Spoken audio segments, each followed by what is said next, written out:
Hey guys, it's D Money Balla. Today we're going to be exploring the used hardware gaming market.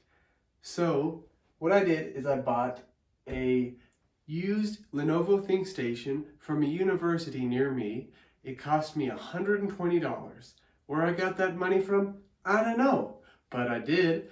And it comes with an i5 4570 processor, 16 gigs of DDR3 RAM, and a 1 terabyte hard drive. It also came with a 1 gigabit per second Intel networking add-in card, but I'm not really going to use that very much at all.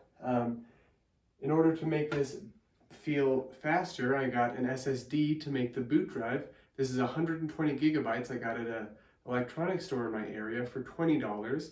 And I also picked up an NVIDIA GTX 1060 graphics card. It's got 6 gigabytes of VRAM and it's compact, so it fits in this case. So today, we're going to be exploring what this kind of hardware can do for you, especially if you're on a budget. A lot of you may be asking, D Money Balla, couldn't I just spend $300 and get an Xbox Series S? And the answer is yes. And will it outperform this PC? Yes.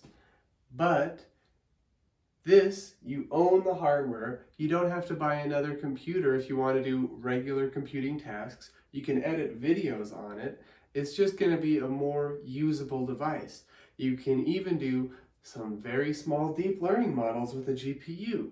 That's pretty cool. And you own everything. When you want to play a game online with your friends, you don't have to pay the Xbox Live fee to hook up your Xbox to the internet. You just have to hook up your computer to the internet and you can play with your friends. So that's something to consider. So as you can see, we've got our user benchmark results. We got 44% in gaming, 76% as desktop, and 34% as a workstation. So it's not going to be the best computer you can buy, but at this price point, it's going to be plenty fine for gaming and doing desktop related tasks.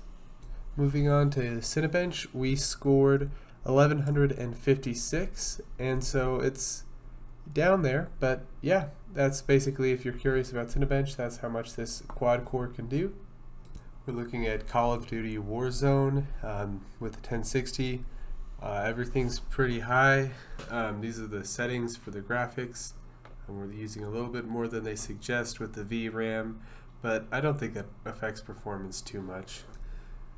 So here we are, we're getting around 58 to 60 frames per second in combat, and yeah, pretty good frame rates at 1080p for a old quad core i5 and a 1060 you can pick up.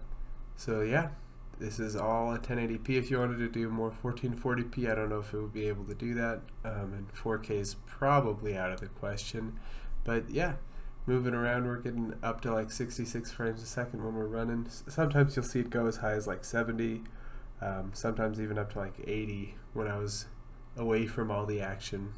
But yeah, a pretty consistent gaming experience. Felt really nice, and I just wish I was a better Call of Duty player, because then you could see better highlights. Now we've got the classic GTA 5 with everything on very high. Basically, it's either high or very high. And yeah, 1080p. This game looks really great on this computer. So if you're a big fan of GTA 5, good news for you. I'll be showing you gameplay here in a moment.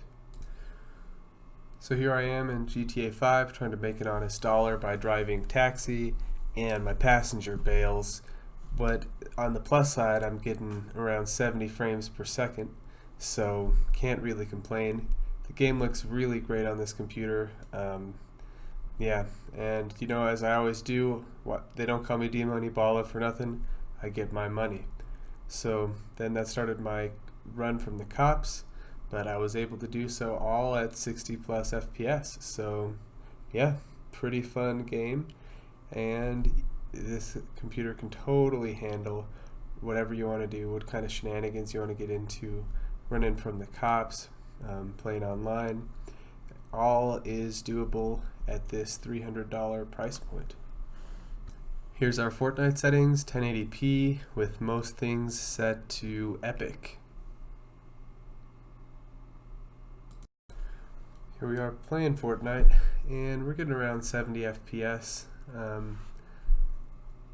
Yeah, sometimes up to 78 FPS. Very playable frame rates, and yeah, I'm starting to get shots. So you know what, Papa's got to answer. So he gets his SMG and answers. Yeah, if you guys are into Fortnite, getting around 80 frames per second pretty consistently with the Fortnite game. Now we're moving on to Doom Eternal at 1080p. Things are mostly set to high. Field of vision is down to 90. But yeah, this is the NVIDIA GeForce recommended settings. Mostly high, Ultra Nightmare, that kind of settings. Great things to play on. The game looks great. So here we are fighting the evil demons in Doom, and for some reason MSI Afterburner wouldn't give me frame counts, but the game played very smoothly. I didn't notice if there were any drop frames or anything. Things were just playing really smoothly. I was able to beat evil back into the hell where it belongs. So yeah, fun game. Good. It's able to play Doom Eternal at 1080p.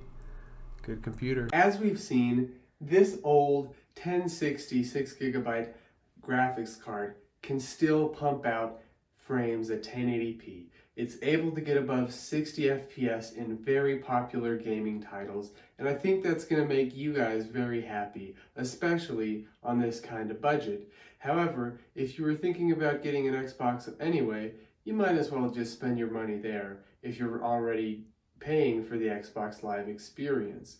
However, if you want to own the own hardware, I would say going on the used market right now seems to be a good time for gamers. And it's coming up on Christmas, Thanksgiving, Black Friday. You can give people gifts of old hardware. They still might love it. If you've liked this video, hit that like button and subscribe to the channel.